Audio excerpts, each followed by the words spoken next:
professional boxing and to a man who is taking the heavyweight scene by storm in the United States. Mike Tyson is almost into the heavyweight unification series. At 20, he has an awesome undefeated record of 26 fights, 24 of which were KOs, and was set to face Trevor Berbick for the WBC title in November if he could win his fight earlier today against the former world cruiserweight champion, Alfonso Ratliff.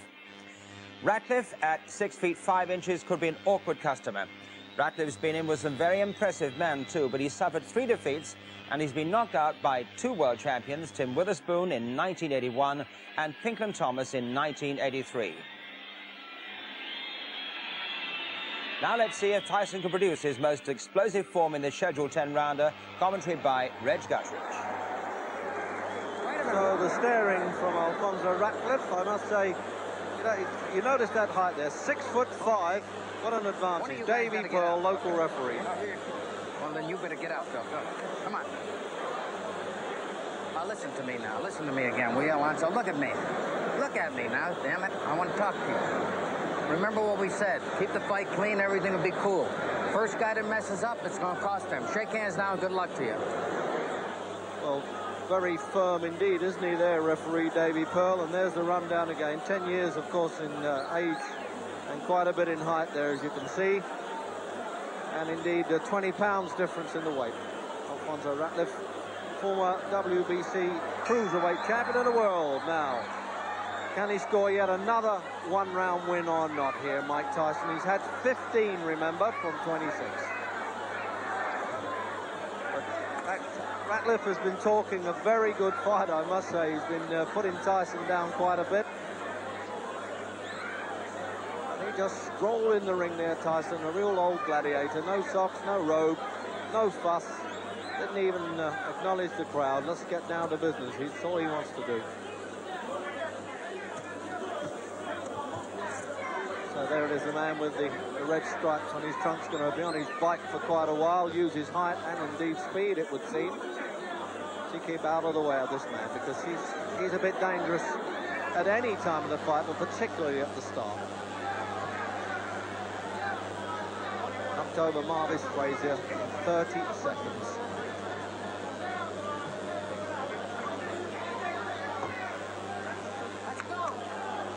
Oh, referee Davy Pearl clapping hands there and saying, come on, let's go. He doesn't want the hit and hop it stuff from Ratliff, but that's the first punch he's nailed in. The crowd knew it, and Ratliff knew it.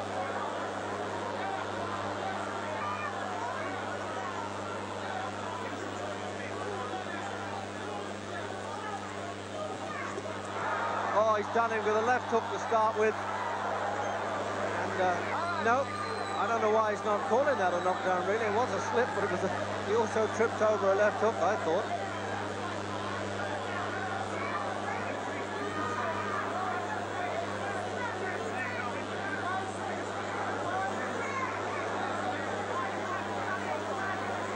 Well, as I say, he talks well, Ratliff, but he's not doing much in this round, is he? Except run for his life, not that I can blame him. Most exciting fighter to hit the heavyweight scene with a minute to go in the opening round then. Really means business now that he's got this chance of being in this knockout series to unify the championship of the world.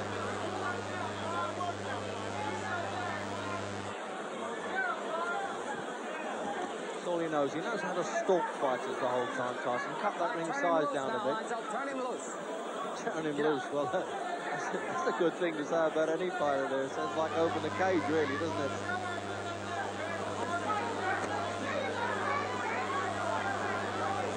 One or two people are saying, well, we've got to see Mike Tyson take a shot, but with the size of that neck, 19 inches, it's really bolted onto the shoulders. I'm sure he could take a punch all right.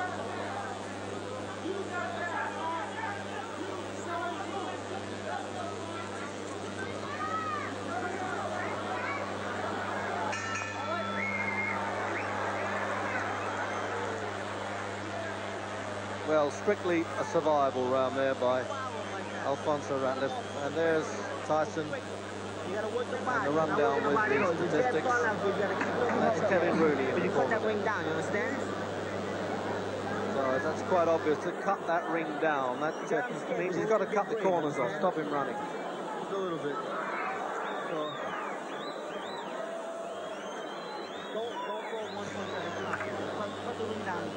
down the right way. Understand? You're fine. You're cutting them down with your palm a little bit. Cut them down. Put the angle down quick. That's it. You're doing good, though. All right? So There it is.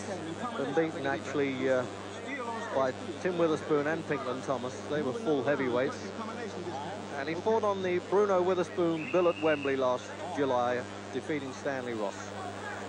But a fight to forget as far as Ratliff was concerned.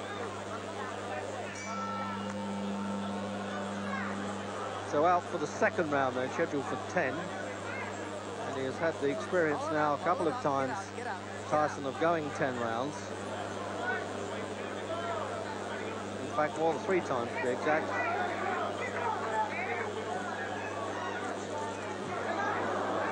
No, that's right. It went to the last round, Mitchell Green, so it was actually twice that he finished 10 rounds.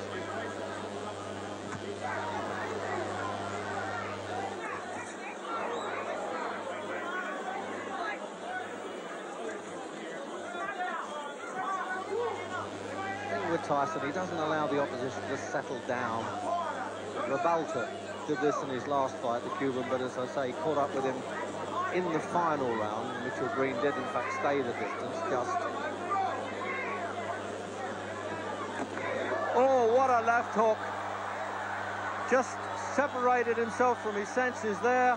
What a punch. He hits you with everything. He's hanging on to the bottom rope, Ratliff. I don't think he's going to make this. It's 9.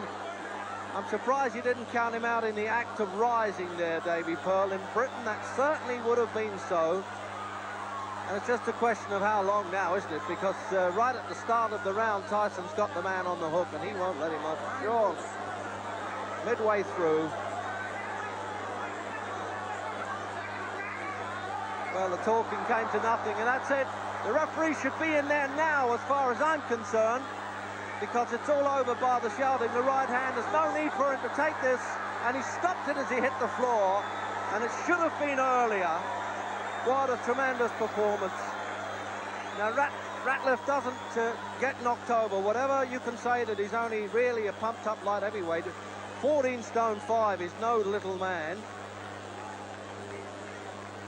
And the way Tyson finished him really was awesome.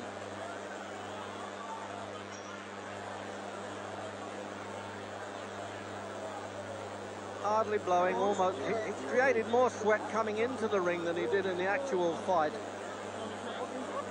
This man really is some fighter, there's no doubt about it. I can't believe at 20 years of age he can do all these things. And his aim, of course, is to win the World Championship in record time. His great pal then, Floyd Patterson, who was with his late great mentor, Customato, won it when he was 21. So let's have a look at the replay now as he catches him up there, backing off. That's the punch that started the downfall there. I was amazed that the referee let him go on after that. Now from the overhead camera, backs into the ropes, legs well spread, and then bingo, he had no chance with that one.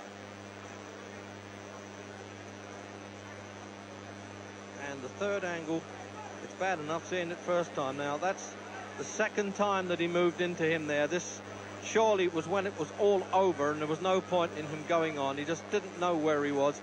Bravely trying to stand up. I give him credit for that. But as he hit the deck, the referee waved it all over. Well, he's a fearsome young man, isn't he?